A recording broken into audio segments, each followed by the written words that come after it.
సారమదే 15వ మెట్టు తరతరాల తత్వార్థము 16వ మెట్టు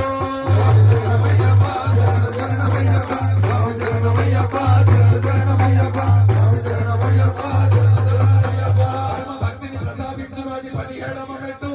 పరమ పదమునకు మెట్టు అది చివరి మెట్టు మెట్టు